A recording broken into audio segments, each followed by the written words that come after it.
Ara History Untold is the latest in a procession of turn-based 4X games trying to settle on the once sovereign territory of Sid Meier's civilization, and it's one of the more competent challengers to do so. The liveliness and detail of its animated towns and cities never fail to delight me, as a historical ant farm at least. But it expects more of us as a world leader than Civ ever has, and doesn't really provide us with the tools to make it truly feel good to be the king.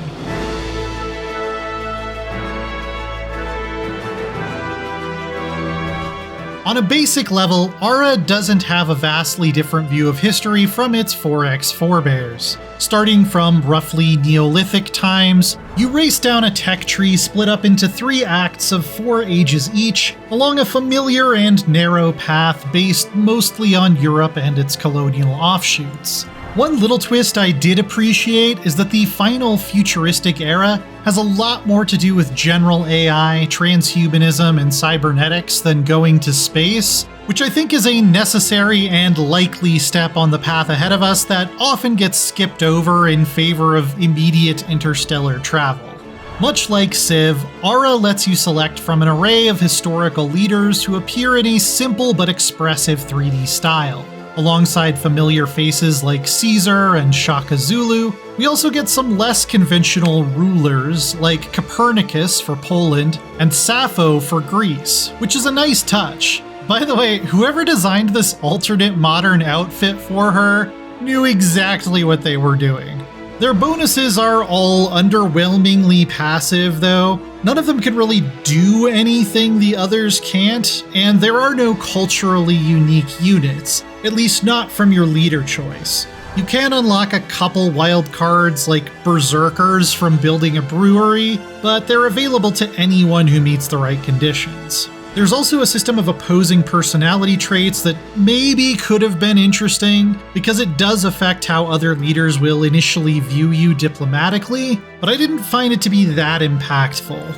Also, some of them provide a negative modifier with no upside, which seems very strange from a balance perspective, since the leaders who have them don't seem to get anything to make up for this. Ara's procedurally generated worlds are positively enthralling to look at. Everything from trees to houses are rendered at a much smaller scale than in other similar games, which makes the world feel larger and more authentic. Every town square, windmill, and even herd of wild animals is fully animated, bringing liveliness to every corner of the map. I honestly enjoy the simple act of panning around watching my people go about their lives. It's not all great though. Road building, which is fully automated, tends to make these nonsensical tangles with too many sharp angles to look organic. You could argue this is to simulate real-world traffic engineering debacles, but it doesn't look nice compared to everything else. Performance can also get a little bit iffy in the late game, at least on the largest map size. The more of the fog I lifted, the more frames I lost, even on a 4070 Super GPU. We never quite reached slideshow territory, but I did end up having to turn down some settings in the last 100 turns or so. I was also a little disappointed that there isn't much difference in architecture other than which era you're in. At least judging by the civs I played, it seems like a farm or a residential neighborhood for any given time period looks about the same no matter who built it, and this just further reinforces the feeling that your leader choice is little more than a set of numerical bonuses. Where Ara almost literally grinds to a halt is also its most interesting gameplay innovation. While food, gold, science, and production, the usual gang, are all here, Ara features a very in-depth, goods-based manufacturing economy. You can harvest grain, which can then be made into bread at a bakery, which can then be used as an ingredient in gourmet meals at an inn. This continues all the way up to things like refrigerators and game consoles in the later eras. You can either spend these goods as a one-time cost to slot them into a specific building's inventory, like adding plows to a farm to increase its productivity, or consume them as amenities in your city center for a temporary benefit. In theory, I like this a lot. In bigger settlements, simply producing the generic food resource will eventually become insufficient to feed the masses. But if you refine your crops into grain stores and preserves, and produce enough to keep those amenity slots full on an ongoing basis, you can grow much larger. Most manufactured goods also have multiple options for what you can make them with, including just spending gold if you don't have access to the base resources. I really liked the decision making and economic planning involved here at smaller scales. The problem is that this becomes a nightmare to manage with even 2 or 3 fair-sized cities. There's no notification I could find or enable for when a city has a free amenity slot, for example, nor when I could potentially fill an empty supplies slot on a production building, or swap out those supplies with a better option I had recently unlocked through technology. It also won't warn you when you have idle experts, Ara's version of specialists from Civ, who appear as your population increases and can be slotted into supercharged specific buildings. There's not even really a convenient way to keep track of your economy. This tooltip will show you a basic balance sheet of everything you're producing and consuming, but it's too small, there's no way to sort the rows by anything but alphabetical order, and it eventually fills up with so many types of goods that it becomes overwhelming. Or you can look at this grid view, which is a bit easier to navigate, but doesn't include the spreadsheet and still can't be sorted. To really optimize my economy, I had to open dozens of individual building menus every time I unlocked a new tech or gained access to a new type of tools. And since this is essentially the core mechanic in Ara, everything else starts to crumble around it. The late game really gets to be a tedious slog, unless you pull far enough ahead that you can simply stop caring about most of the mechanics, which is what eventually happened to me on the default difficulty.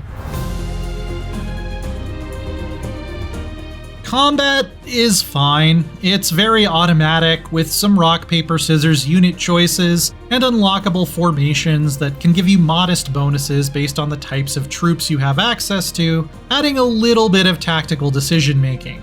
Engagements play out in full 3D, which is neat to watch the first few times as potentially hundreds of troops clash, but these animations lost their appeal for me fairly quickly since they're not especially dynamic.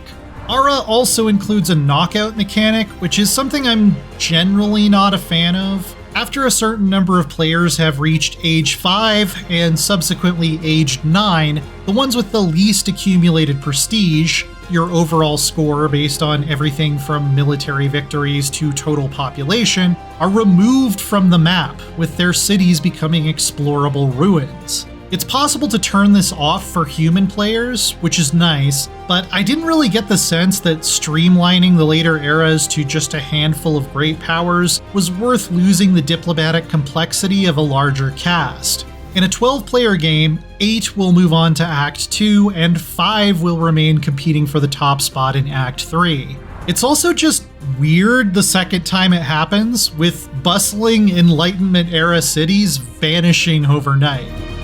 Diplomacy is about as basic as it could possibly be in this type of game, with the ability to send gifts, declare wars, open borders, and broker alliances and research agreements. Trade can be useful in the early game when you don't have access to a resource you really need for a higher tier building, but you need to heavily commit to it to have enough merchant capacity later on to even make a dent in your goods deficits. Government, religion, and advisors are also pretty unmemorable. Like leader choice, it's just stacking more passive numerical modifiers. They don't typically unlock new playstyles or new ways to solve problems. They just make you marginally better at doing things you could already do anyway.